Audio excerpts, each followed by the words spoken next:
Hey guys, thanks for tuning in again to For the Love of All Things Film. I'm Tanner. And Amanda. And Nathan. And so, as you heard from the previous video we did, we were going to be going through a Reddit Top 250 list of the fan-voted movies. So basically, the Reddit community put together a list of what they think are the top 250 movies, period. Yeah. From movies out a month ago to movies out 60, 70 years ago. The whole spectrum is 100 years. There. That too. Yeah. That too. But we're going to do the first 20. We were going to do 25, but we decided to break it up into 20. And for maybe the first 150 to 200, somewhere in that range. And then break it down to about 10 at a time per video. Because as we get more towards the top of the list, it'll be movies we've seen. Most likely, we'll have videos where we've seen every movie that's in the list, and we'll be able to talk about them more in depth. I know with this portion of the list that we're doing today, most of these Nathan has seen or knows more about than either one of us. I've seen two. She's seen two. But we're not going to keep you real long. We're going to try to get through them. We're going to give you a little bit of info about them. And then maybe because of this, it'll be something that you go and watch. And if that's the case, comment down below. Let us know what you thought. Give us your opinion of the film. If you agree with what the critics say about it, things like that. So we're going to jump right in. We're going to start with number 250. It is The Hurt Locker. The movie came out in 2008. Rotten Tomatoes likes this movie. They give it a 97%. It stars Jeremy Renner. That'll be your Hawkeye from the Avengers Marvel movies. Also has Anthony Mackie. Got a clue who that guy is?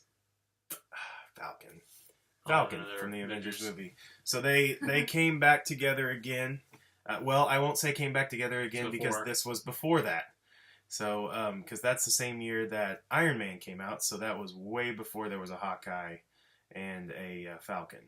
But I know you haven't seen this movie. You have. Yeah, Hurt Locker. Mm-hmm. Great film. It's on our list. We have it. It's very good. It's a very good, war film, more modern. So I'm pretty sure it's about, is it Iraq? Or about Afghanistan? IMDb, their little blurb about it to catch your attention was, during the Iraq War, a sergeant recently assigned to an Army bomb squad is put at odds with his squad mates due to his maverick way of handling his work.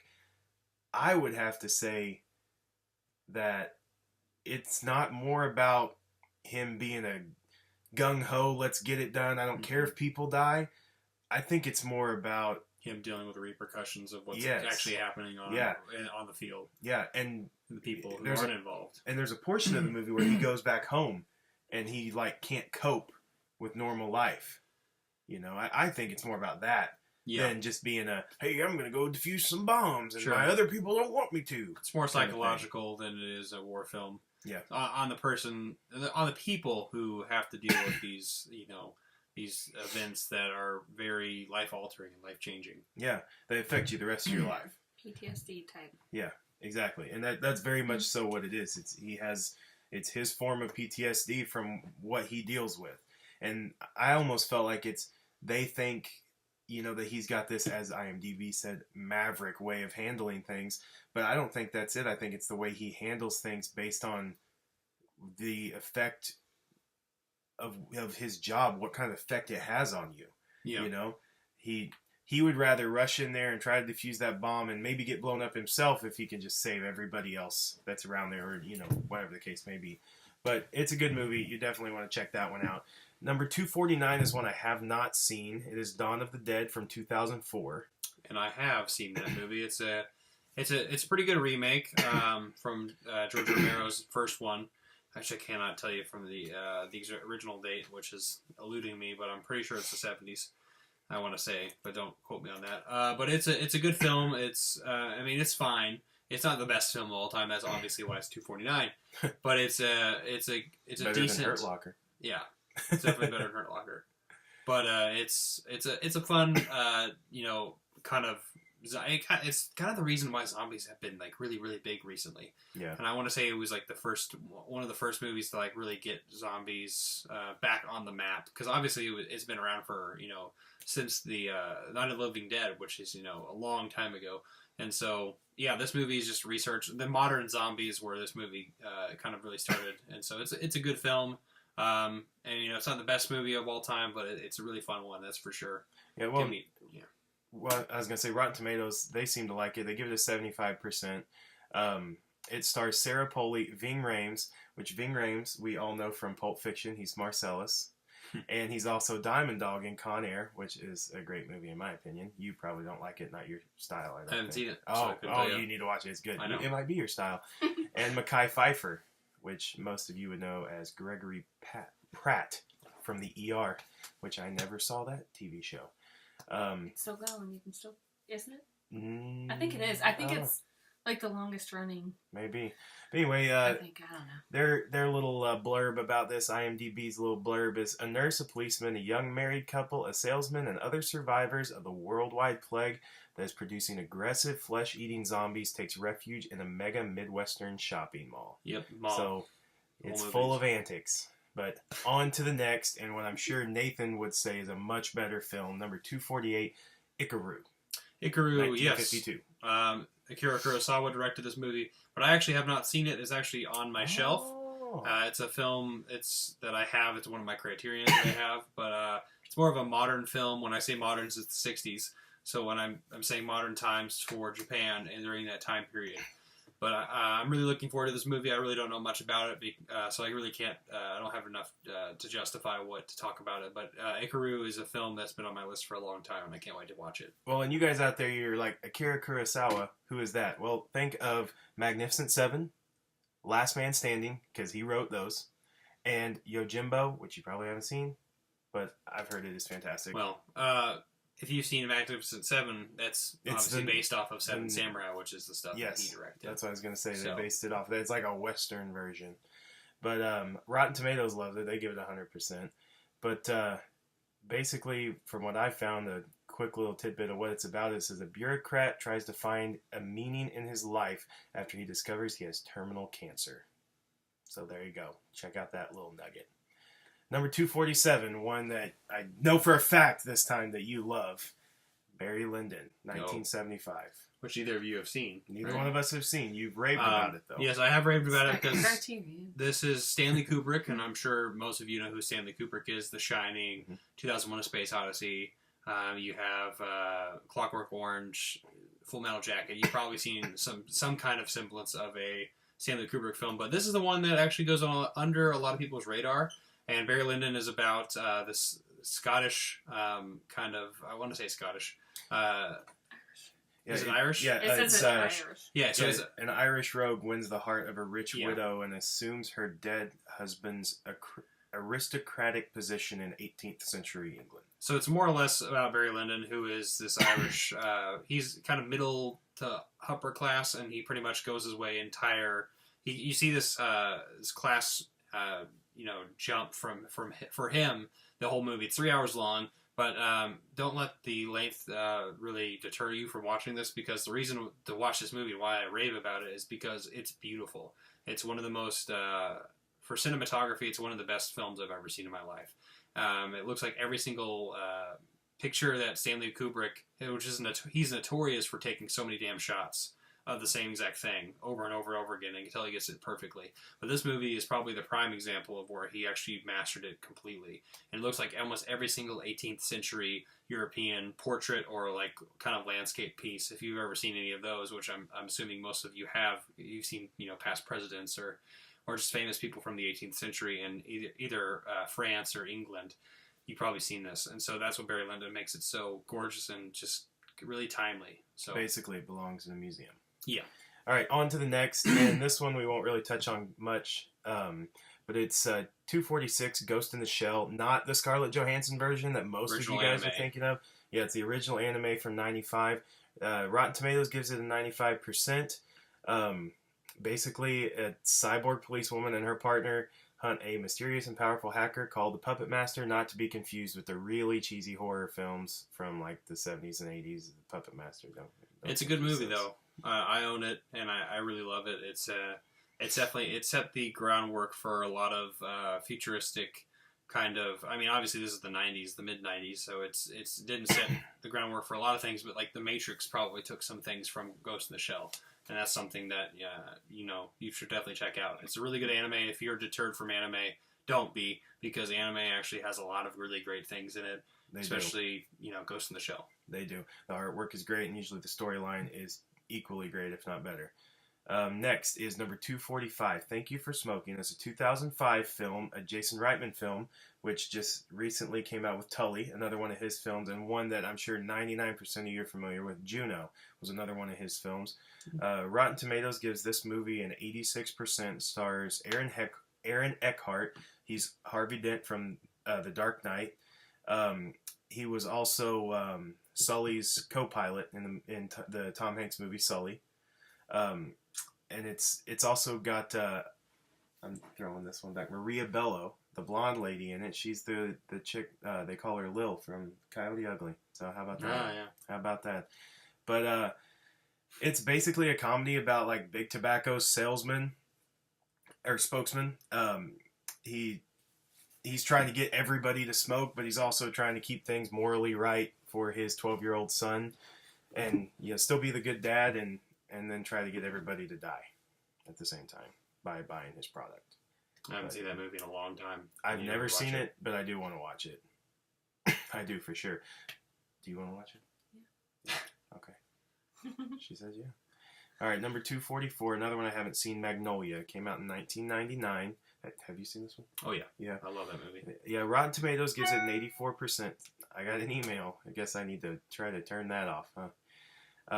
Rotten Tomatoes gives it an 84%. It is a Paul Thomas Anderson film. Some of his films that you might be familiar with, a little favorite of Nathan's, Phantom Thread. Well, yeah. And also Punch Drunk Love. And the most important one. Well, I was going to say There Will Be Blood, because I love that one. That's the most That's what you're important going to say? Okay. Yeah. All right. Glad we're on the same page there. But it has a stellar cast, too, of its time. You got Tom Cruise, and he was still good then. He wasn't all like Scientology Tom Cruise. I'll get to you in a second, but that's the best performance that Tom Cruise has ever done. Yeah. I will tell you that now. That's what I was reading about when I was looking up this film. And then you've got Julianne Moore. She's in a lot of good films, including the Kingsman films. She was in The Hunger Games, Hannibal. And, she has a lot of really good performances. And then, probably one of the best actors in this film, Philip Seymour Hoffman. Yeah, he was phenomenal in that too. Which also was in Punch Drunk Love.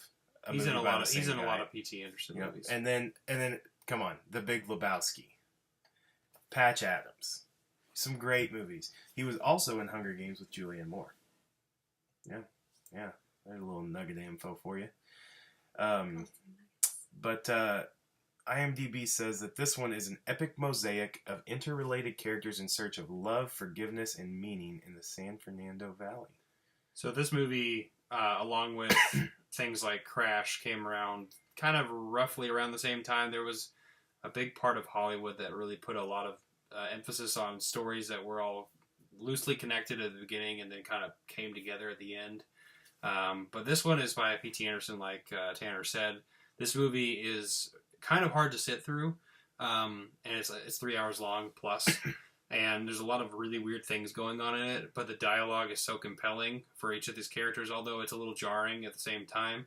But like I said, Tom Cruise, this is my favorite performance he's ever done, barring like Tropic Thunder, which is a completely opposite, like on the opposite end of that. But like when it comes to serious roles, this is probably the most intense I've ever seen Tom Cruise, and just the most, I don't know how to explain it, but it's really powerful stuff. It's a movie I don't want to watch every year. It's a movie I want to watch probably every 5 to 7 years. That's the kind of movie it is, but it's definitely worth your time. Especially if you have 3 hours and really like dialogue. Well, and then the next movie on the list is also a P.T. Anderson movie, and that would be number 243, Punch Drunk Love. Came out in 2002. I was really surprised Rotten Tomatoes only gave it 79%. I've seen it. It has been a long time. I'm talking probably about 4 years after it came out is when I saw it, and I have not seen it since. So I definitely want to rewatch it. It's a Criterion movie, which I was kind of surprised to find out, but I mean, it is a good movie. You know, you've got Adam Sandler, and once again, Philip Seymour Hoffman, Emily Watson, who's also in the Kingsman movies, and it says it's a psychologically troubled novelty supplier is nudged towards a romance with an Englishwoman, all the while being extorted by a phone sex line run by a crooked mattress salesman, and then it said, and purchasing stunning amounts of pudding. Yeah. I've seen this movie, too, and I really like it.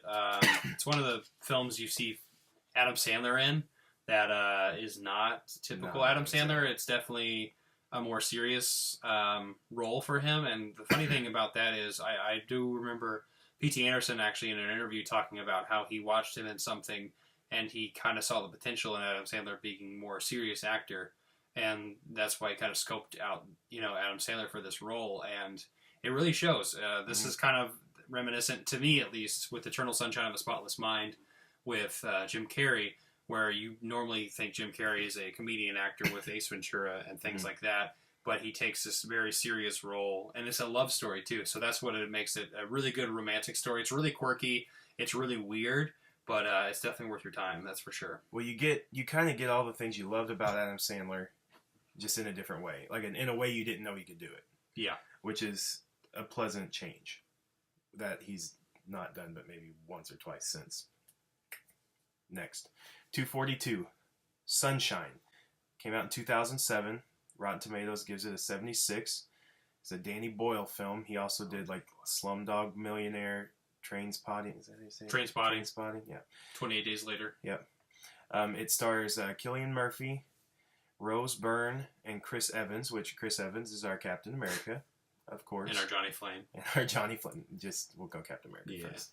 But then Cillian Murphy, he's the Scarecrow from the Dark Knight movies. And then Rose Byrne, you'll know her as the mom from Insidious.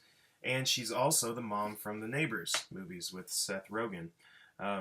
Basically, it's a team of international astronauts that are sent on a dangerous mission to explode a nuclear missile into the sun, and it's set in like 2050.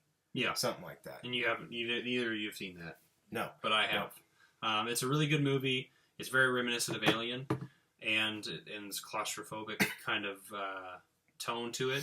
It's got a really crazy third act, and I will just say that, just not to give anything away. But it's a very, really interesting movie, and Danny Boyle is a really good director, and I would definitely recommend checking out Sunshine, because it's a movie, especially if you like claustrophobic horror, that's something you would want to check out.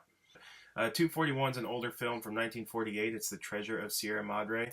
Nathan just watched this, but basically you got Fred Dobbs and you got Bob Curtin, and they are two Americans searching for work in Mexico, and they are going to be, they're going to be mining some gold in the Sierra Madre Mountains, and they get an old prospector to help them out. It's your typical old Western, Humphrey Bogart, Walter Huston. Super good, though.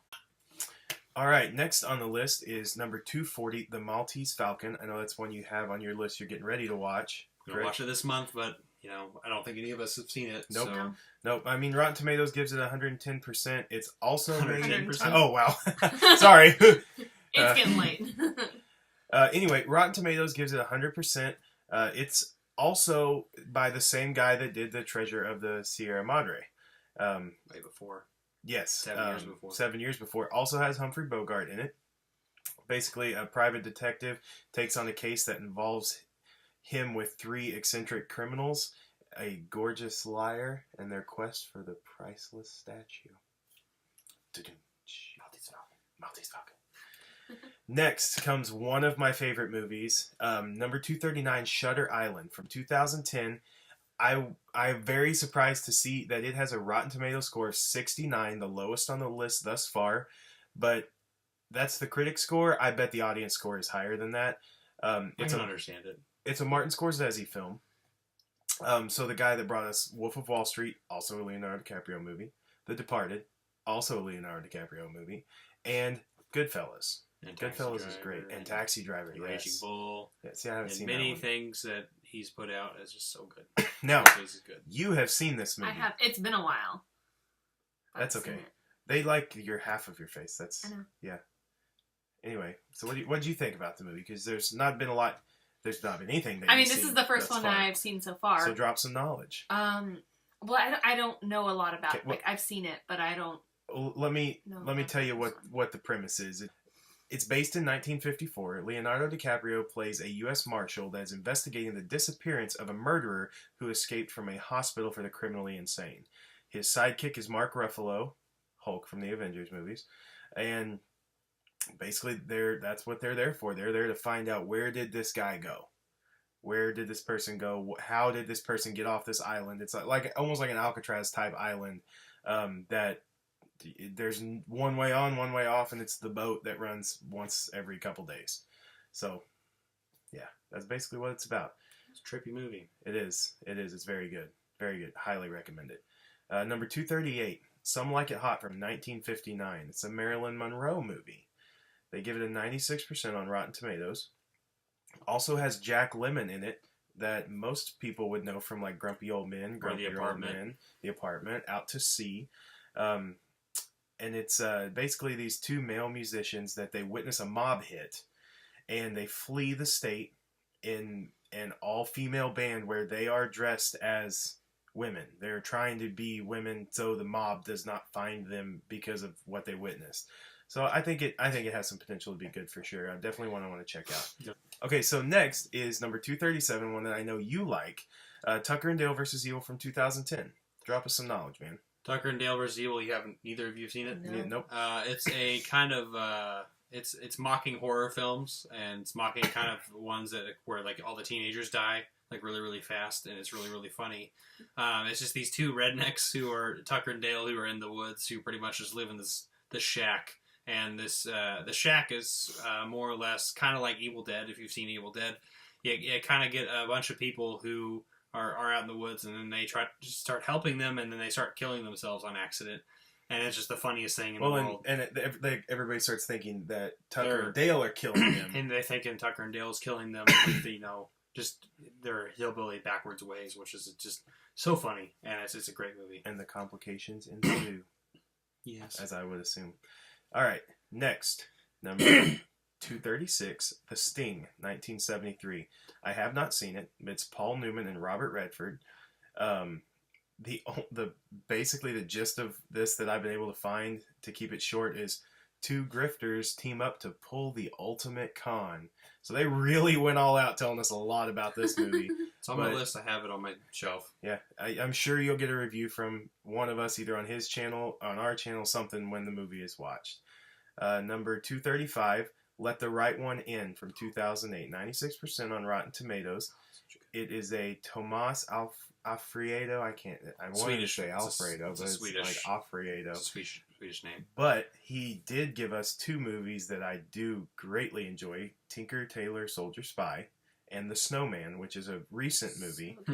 Really? I liked it. Very good. I've heard otherwise, but But we you know me, I have this love affair with these thriller horror type movies. Like, Well, even if they're I watched cheesy, Deep Blue Sea 2, people. That was awful. It was a waste of my time, but I had to watch it. I couldn't because you help liked it. the first one. I can tell you now. And Cool I J's have. not in the second one. That's what That's I why was it going to tell you. sucked. That's actually what I was going to say. No, Yeah. I haven't seen Tinker Tailor's Soldier Spy, but it's on my list. But I can tell you now that Let the Right One In is probably the best film of the three, mainly because it's a really kind of a fun and also really dark kind of love story between this vampire girl who's really really kind of like probably around 14 or 15, not that old, and then this other boy who is also around the same age, except obviously the girl is probably 100 years old because she's a vampire, but she looks like, because she got turned into a vampire around that age. And so it's mainly about this dark town, it's mainly about this town in Sweden that's being, mysterious murders keep happening, and they don't know exactly what. And obviously, you can see where this is going. But it's a really dark film. It's kind of like Pan's Labyrinth in the way that it's like a dark fairy tale, or just kind of like a dark adult-themed kind of thing, but it could probably serve audiences for young kids and also young adults, but it's more for adults. So, All right, well, we got 4 more, so bear with us. Number 234 is Collateral, from 2004, also a Tom Cruise movie. Also got some Jamie Foxx in it, as y'all may know as Django, or the guy from The Law Abiding Citizen. Mr. Jones. Yeah. Motherfucker Jones from Horrible Bosses. I forgot about that. We Also, just bought it the other day. So yeah. good. Also, Jada So Pinkett good. Smith from the last 2 Matrix movies or the TV show Gotham. Mark Ruffalo is also in this one. Basically, a cab driver finds himself the hostage of an engaging contract killer as he makes his rounds from hit to hit during one night in Los Angeles. So this is a potentially one that could be on our list of movies that take place in one day. But Collateral's really good. yeah, it's got good reviews. I've seen it, and I love Good it. review. And Tom Cruise plays a villain. You don't see that very often. He likes to play the hero, and this is one of the ones where he's a villain, and he's kind of just a sick bastard. So definitely go watch this movie. I'm gonna have to check it out for sure. We haven't. Don't we? No, we have Collateral Collide- Beauty. That's I Will always, Smith. Yeah. Yeah, Sorry. much different. Much different. Not Jada Pinkett Smith. Will Smith. Yeah.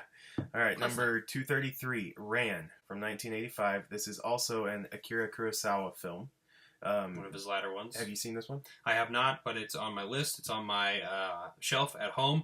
It's nearly 3 hours plus, and it's this big epic, samurai epic about, I want to say, 17th or 18th century. No, wait. What It's it say? in medieval Japan. Yeah. An elderly warlord retires, handing over his empire to his 3 sons. However, he vastly underestimates how the newfound power will corrupt them and cause them to turn on each other and himself. So it's feudal Japan, and they're pretty much it's a Middle Ages kind of story where you're seeing this vie for power. There you And go. I can't wait to watch it. Check it out. Now, listen, this next movie, I could talk about forever. Nathan could probably talk about forever. We're going to hit it real quick because you're probably going to see us do a video about these movies. But it's number 232, and it's Star Wars Episode 6, Return of the Jedi from 1983. Of the original trilogy, it's probably, I would put it in 3rd place. Yeah, it's the weakest. Because, Empire Strikes Back, definitely That's why we definitely haven't- number That's 1. why we haven't talked about the other But, ones, because yeah. it's probably more of It's- them are down on the Maybe down list. further. Yeah, Yeah. You're It's the the first. sad part is people will probably rank the first 3 above this one, and I definitely would put this one above the first 3. Well, the first three are probably not even going to be on this Yeah, list. hopefully not. We'll see. They As should you're be. going to have to stay tuned and check out the videos. This is the first But Star Wars movie I ever saw. no, Right? no, you saw episode 1, Jar Did Jar. I? Yeah.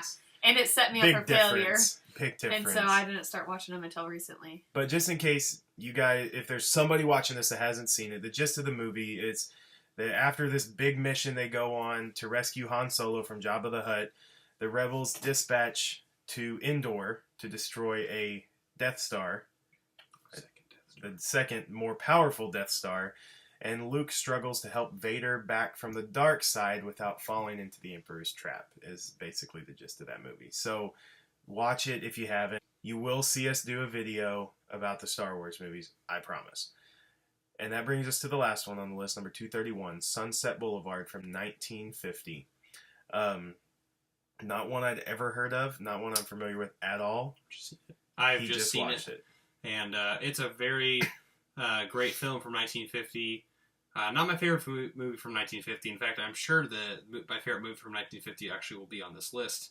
We'll get to that later. But Sunset Boulevard is a really great film, especially for people who really love movies. And that's what this movie's all about. It's all about Hollywood. And a screenwriter. It's a screenwriter in Hollywood who's kind of failing. And he runs into this older lady who is actually who was a big star years prior, and pretty much has fallen to the wayside. No one really listens to her anymore, and it's kind of like a really estranged, kind of crazy. This woman is just really insane, and pretty much they get in this kind of entanglement, and it goes really awry. But it's really compelling in this movie. I'm just surprised it came out the year it came out, and surprised how good it is. Yeah. So definitely one we'll watch in time. We're going to try to get through all of the ones on this list. But anyway, that is the first 20 of the Reddit Top 250. So we hope you guys enjoyed it. And I know it was a little bit of a long video, but it's a very informative video. There's a lot of information there. So just, if you have any questions, you have any comments or anything, just leave those below. You can shoot us an email. But thanks for watching. We appreciate it. Have a good one. See ya. See ya.